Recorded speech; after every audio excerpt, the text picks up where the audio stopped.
Hello guys, आज की इस वीडियो में हम fundamental unit of life chapter 5 class 9th science की कुछ इंपॉर्टेंट एमसीक्यू टाइप या फिलिप्स टाइप क्वेश्चन सॉल्व करेंगे जो आपसे एग्जाम में पूछे जा सकते हैं। एनसीईआरटी में नहीं दिए गए, मतलब एक्सरसाइज पार्ट में वो नहीं है। और वैसे एक्सरसाइज पार्ट इंडेक्स क्वेश्चन की वीडियो बना दी है, वो डिटेल में समझाए थे, सब कुछ सारे आपके कॉन्सेप्ट उससे क्लियर हो जाएंगे। तो चलिए स्टार्ट करते हैं अपने फिलिप्स क्वेश्चन। देखो, तो पहला क्वेश्चन हमारा, हु डिस्कवर्ड सेल? सेल किसने डिस्कवर किया था? हमारा रॉबर्ट हुक ने किया था 1665 में। अगला क्वेश्चन देखो, which of the following is the outer most layer of the plant cell? Plant cell की आउटर मोस्ट लेयर को क्या कहते हैं? देखो, एक लेयर होती है प्लाज्मा मेम्ब्रेन, जो कि हमारी एनिमल सेल में भी होती है, लेकिन प्लांट सेल में हमारी सेल वॉल होती है, वो खाली एनिमल सेल में नहीं होती, प्लांट सेल में होती है। तो आउटर मोस्ट कौन सी है? Cell wall. Who gave the cell theory? Cell की थ्योरी किसने दी थी? हमारी शेल्डन और स्वेन ने दी थी। ये दोनों नाम आपको अच्छे से याद कर लेने हैं। द साइंटिस्ट हु सेड, क्या कही थी इसने? All cells come from pre existing cell. ये बात किसने कही थी? कौन से साइंटिस्ट ने कही थी? रुडोल्फ वर्चियो ने कही थी। ये हमारा सेल थ्योरी का तीसरा साइंटिस्ट है। इसने कही थी कि जितने भी सेल्स हैं ना, वो प्री एग्जिस्टिंग सेल से ही आते हैं, पुराने सेल से ही आते हैं। अगला देखो, which organelle is known as power house of the cell? Power house of cell किसे कहते हैं? हम माइटोकॉन्ड्रिया को कहते हैं। अगला, what is the jelly like substance inside the cell? Jelly like substance, cell के अंदर कुछ जेली लाइक मटेरियल होता है, उसे क्या कहते हैं? हम साइटोप्लाज्म कहते हैं। देखो, ये क्वेश्चन आपको तभी समझ में आएंगे होंगे जब आपको चैप्टर पढ़ा होगा अच्छे से। बिल्कुल टोटल 40 क्वेश्चंस लाया हूँ, तो 7th वाले पे आ गए हम। Plastid are found in only in, जो प्लास्टिड होते हैं वो कहाँ ही मिलते हैं? बस खाली प्लांट सेल में मिलते हैं, एनिमल सेल में नहीं मिलते हमारे प्लास्टिड्स। क्योंकि प्लास्टिड का बेसिक फंक्शन है कि जैसे कि प्लांट्स को कलर प्रोवाइड करना, येलो, ग्रीन वगैरह वगैरह। और क्लोरोप्लास्ट भी हमारा एक प्लास्टिड है। तो ये सारी नीड्स हमारी किसकी होती हैं? खाली प्लांट सेल की होती हैं। तो प्लांट सेल के पास होते हैं plastids. Which part of cell is selectively permeable? Selectively permeable तो हमने पढ़ा ही है, प्लाज्मा मेम्ब्रेन होता है। Which organelle is responsible for the digestion in the cell? अब देखो, लाइजोसोम्स होते हैं ना, वो कभी कभार, देखो आपको दिख नहीं रहा होगा, सॉरी, लाइजोसोम्स जो होते हैं वो कभी कभार अपने सेल को ही डाइजेस्ट कर जाते हैं, अपने एंजाइम्स थ्रो करते हैं। अगर कोई वेस्ट मटेरियल उन्हें दिखे तो वो अपने एंजाइम्स थ्रो करेंगे लाइजोसोम्स, और सेल को कभी कभार पूरा ही खा जाते हैं, बस्ट कर देते हैं, डाइजेस्ट कर लेते हैं। अगला देखो, which is the structural and functional unit of life? Cell जो होता है वो हमारा स्ट्रक्चरल और फंक्शनल यूनिट ऑफ लाइफ। जैसे ही क्वेश्चन आ जाए सो ही हमारा आंसर मान लेना सेल है। मान क्या है? यही है, ठीक है। अगला देखो, which organelle is known as a kitchen of the cell? Kitchen of the cell क्या होता है? हमारा क्लोरोप्लास्ट होता है। ये भी एक तरह का प्लास्टिड है। 3 प्लास्टिड होते हैं। अभी 9th में हमने इतने 3 ही पढ़े हैं। और किचन ऑफ द सेल हम किसे कहेंगे? क्लोरोप्लास्ट को कहेंगे। Which of the following is not found in animal cell? Animal cells में क्या नहीं होता? देखो, प्लांट सेल में क्या होता है? हमारा प्लाज्मा मेम्ब्रेन वगैरह होती है, लेकिन जो एनिमल सेल है ना, वो प्लांट सेल में हमारी प्लाज्मा मेम्ब्रेन भी होती है, सेल वॉल भी होती है। लेकिन जो एनिमल सेल है उसमें सेल वॉल नहीं होती। प्लाज्मा मेम्ब्रेन तो होती है, लेकिन सेल वॉल नहीं होती। सो क्या नहीं है प्लांट सेल में? Cell wall. Sorry, animal cell में हमें क्या नहीं मिलता? सेल वॉल नहीं मिलती। The fluid inside the nucleus called? Nucleus के अंदर की फ्लूइड को हम क्या बोलते हैं? फ्लूइड मतलब जेली लाइक मटेरियल, उसे न्यूक्लियोप्लाज्म कहते हैं। न्यूक्लियस के अंदर न्यूक्लियोप्लाज्म, और सेल के अंदर साइटोप्लाज्म। अगला देखो, which part of cell contain chromosomes? Chromosomes हमारा कौन सा पार्ट सेल का? सेल के अंदर न्यूक्लियस होता है, वो उसमें क्रोमोसोम्स होते हैं। अगला देखो 15th, what controls the entry and exit of the substances in a cell? देखो, जो सेल है, सेल के अंदर ये होती है एक प्लाज्मा मेम्ब्रेन। ये सेल है, ये हमारी प्लाज्मा मेम्ब्रेन। प्लाज्मा मेम्ब्रेन ही देखेगी कौन सा मटेरियल अंदर जाएगा और कौन सा मटेरियल बाहर से, वो अंदर से बाहर जाएगा। तो एंट्री एंड एग्जिट किस पर डिपेंड करती है? प्लाज्मा मेम्ब्रेन पर। अगला देखो, which structure helps in packaging and transport inside the cell? और देखो, सेल के अंदर पैकेजिंग और ट्रांसपोर्ट, प्रोटीन्स वगैरह की ज़रूरत होती है। तो पैकेजिंग करना उसका, प्रोटीन्स का ट्रांसपोर्ट करना, उसे सही जगह पे पहुंचाना, अपने टारगेट पे पहुंचाना, ये किसका काम होता है? गोल्गी एपेरेटस का काम होता है। ये ध्यान रखना इंपॉर्टेंट है। The plant cell vacuole is filled with? देखो, ये क्वेश्चन है, ज़्यादा ध्यान में नहीं जाता, लेकिन बढ़िया क्वेश्चन है। जो प्लांट सेल का वैक्यूल होता है ना, उसके अंदर क्या भरा होता है? सेल सैप भरा होता है। सेल सैप, वैक्यूल के अंदर cell sap. Which organelle is known as suicidal bag. ये तो सबको ही पता होगा कि अगर चैप्टर पढ़ा हो तो ये तो बहुत ही आसान क्वेश्चन है। सुसाइडल बैग कौन अपने सेल को खुद डाइजेस्ट कर जाता है, खुद बस्ट कर जाता है, खुद को ख़त्म कर देता है, खुद का अपना सेल, वो होता है लाइजोसोम। कौन सी ऑर्गेनली है ये? Lysosome. Cell wall is made up of. Cell wall किससे बनी होती है? सेल्यूलोज से बनी होती है। ये किसके अंदर होती है? प्लांट सेल के अंदर होती है। अब हमारा अगला क्वेश्चन देखो 20 वाला, plasma membrane is made up of. Plasma membrane किससे बनी हुई होती है? एक तो हमारी लिपिड से बनी हुई होती है, एक प्रोटीन से। लिपिड कौन सिंथेसाइज करता है? हमारा स्मूथ एंडोप्लाज्मिक रेटिकुलम। दो तरह के एंडोप्लाज्मिक रेटिकुलम होते हैं, स्मूथ और रफ। जो स्मूथ होता है वो लिपिड्स को सिंथेसाइज करता है, जो रफ होता है वो प्रोटीन्स को सिंथेसाइज करता है। अगला देखो 21, the largest organelle in plant cell. Plant cell के अंदर क्या होता है? वैक्यूल होता है, वो सबसे लार्जेस्ट ऑर्गेनली होता है। न्यूक्लियस भी है ना, वो भी साइड में हो जाता है प्लांट जब वैक्यूल आता है अपना, है ना। वैक्यूल इतना बड़ा इसलिए होता है क्योंकि सारा प्राइमरी स्टोरेज वगैरह सब इस पर ही डिपेंड होता है। न्यूट्रिएंट्स वगैरह सब यही स्टोर करके रखता है। और ये प्लांट सेल को प्रोवाइड मतलब प्रोटेक्ट करता है और रिजिडिटी प्रोवाइड करता है। सबसे बड़ा क्या होता है प्लांट सेल के अंदर? ऑर्गेनली वैक्यूल होता है। अगला देखो 22, which cell organelle contain it own DNA. DNA किस पे होता है भाई? माइटोकॉन्ड्रिया पे होता है, और एक होता है प्लास्टिड। इन दोनों के पास खुद का डीएनए होता है। ये ऐसी सेल ऑर्गेनली है जिन पे खुद का डीएनए हो, एक माइटोकॉन्ड्रिया, एक प्लास्टिड्स, है ना। अगला देखो 23, which organelle act as a storage unit in plant cell. Storage unit मतलब स्टोर कौन करता है? वैक्यूल करता है, जैसे कि मैंने अभी आपको बताया। ये न्यूट्रिएंट वगैरह सब स्टोर करके रखता है। अगला देखो, cell of which organelle do not have cell wall. Cell wall किस पे नहीं होती भाई? एनिमल सेल पे नहीं होती, प्लांट सेल पे तो सेल वॉल होती है। क्यों होती है? क्योंकि उन्हें रिजिडिटी वगैरह और चाहिए होती है। प्लाज्मा मेम्ब्रेन तो देखो दोनों पे होती है, लेकिन सेल वॉल खाली हमारी होती है प्लांट सेल पे।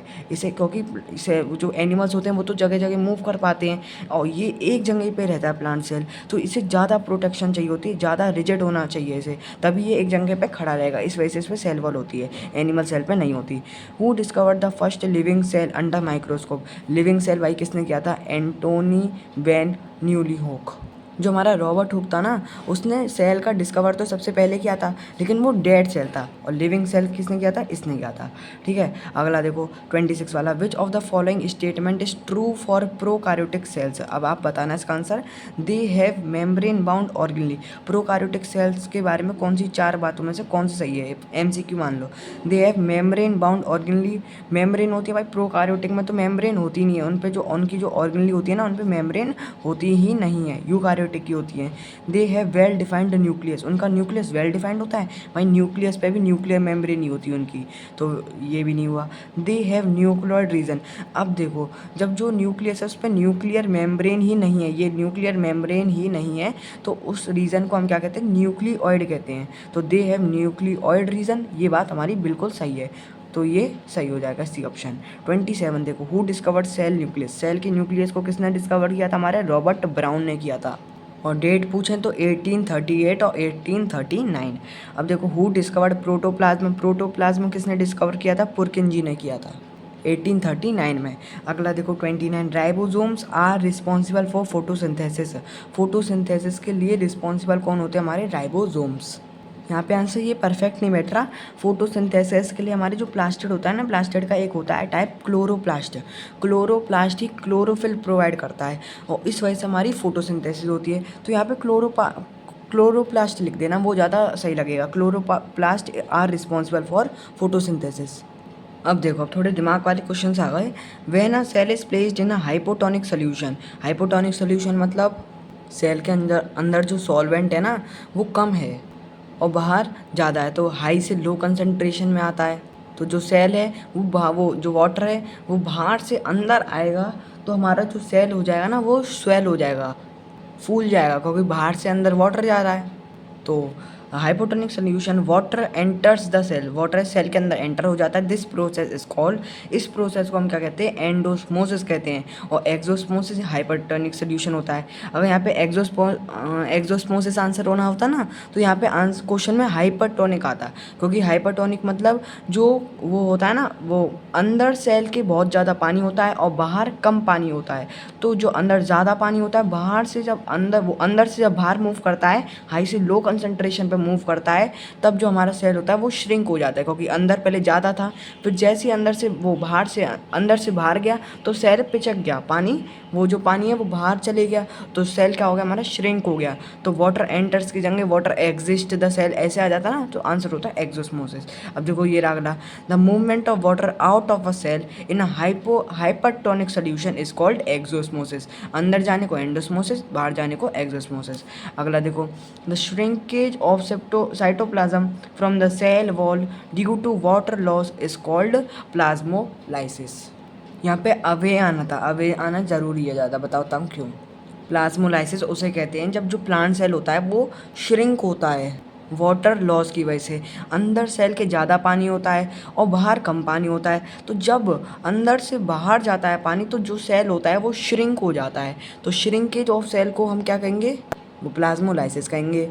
लेकिन away from its cell wall ही श्रिंक नहीं होती। प्लांट सेल तो वो अंदर का जो सेल है वो तो पूरा श्रिंक हो जाता है, लेकिन जो हमारी सेल वॉल है प्लांट्स के अंदर, वो प्लांट्स की बिल्कुल आउटर मोस्ट लेयर को हम सेल वॉल कहते हैं ना, खाली सेल वॉल ही श्रिंक नहीं होती। तो इस वजह से लिखा है away from its cell wall due to the water loss is known as plasmolysis. Plasmolysis, अगला देखो, plasmolysis occurs when a plant cell is kept in a hypertonic solution. Hypertonic solution क्यों, जो प्लाज्मोलाइसिस हमने पढ़ा है श्रिंकेज ऑफ सेल है, मतलब जो पानी है वो हाई से लो में जा रहा है, हाई से लो कंसंट्रेशन में जा रहा है, तो सेल क्या हो जाएगा हमारा, पिचक जाएगा। तो ये कब होगा, जब हम हाइपरटोनिक सोल्यूशन में लाएंगे, और अगर हाइपोटोनिक होगा तो सेल क्या होता है, स्वेल होता है। अगला देखो 34, the process of taking material into the cell by enfolding the plasma membrane is called endocytosis। बाहर से मटेरियल लेना अंदर तक, देखो जो अमीबा होता है ना वो भी एंडोसाइटोसिस की मदद से ही हमारा फूड लेता है। तो कोई भी सेल के लिए जो मटेरियल होगा वो बाहर से अंदर लेंगे तो उसे हम एंडोसाइटोसिस कहेंगे। अब देखो ये 35 वाला क्वेश्चन बहुत आसान है। इन passive transport particle, passive transport में क्या होता है, एक होता है एक्टिव ट्रांसपोर्ट, एक होता है पैसिव ट्रांसपोर्ट। एक्टिव ट्रांसपोर्ट में वो होता है कि लो से हाई कंसंट्रेशन होता है, और जो पैसिव होता है उसमें हाई से लो कंसंट्रेशन होता है। तो in passive transport particles move from high concentration to low concentration.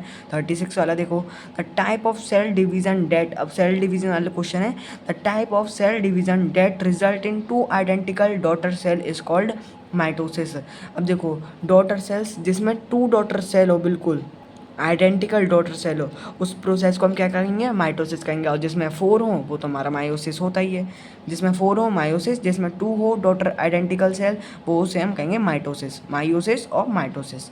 अब देखो मायोसिस क्या होता है, is a type of cell division that produces gametes. अब देखो जैसे कि मैंने बताया, माइटोसिस में 2 आइडेंटिकल डॉटर सेल होती हैं, मायोसिस में 4 होती हैं। अब देखो मायोसिस का क्या होता है काम, वो produce gametes provide, male gamete और फीमेल गैमेट, ये किस पे होता है, मायोसिस पे होता है। ये is a type of division. अगला देखो 38 वाला, जिसमें अगर ये पूछना है dash is the type of division जो गैमेट्स प्रोड्यूस करता है, तो हम लिखेंगे मायोसिस। अगला देखो, in meiosis the number of chromosomes in daughter cell becomes half. जो हाफ हो जाते हैं पेरेंट सेल से, बताता हूँ कैसे। जैसे ये हमारा मायोसिस वाला प्रोसेस, इस सेल में है, पेरेंट सेल में 12 क्रोमोसोम और इसमें भी 12 क्रोमोसोम्स, ये मायोसिस है, ये माइटोसिस है। अब देखो ये हो जाएगा, इसकी जो डॉटर सेल्स होंगी वो 4 में डिवाइड होंगी, तो यहाँ पे जो ये टोटल ये होता है हमारा 1 के बराबर, और ये फिर 2 कर देता है। अगर डायग्राम देखा होगा एनसीईआरटी में, वो बहुत अच्छे से एक्सप्लेन कर रखा है। अब देखो इसमें फिर आ जाते हैं 6 क्रोमोसोम्स, इसमें भी आ जाते हैं 6 क्रोमोसोम, आधे आधे आ जाते हैं, तो दोनों को मिलकर 12 क्रोमोसोम्स हो गए।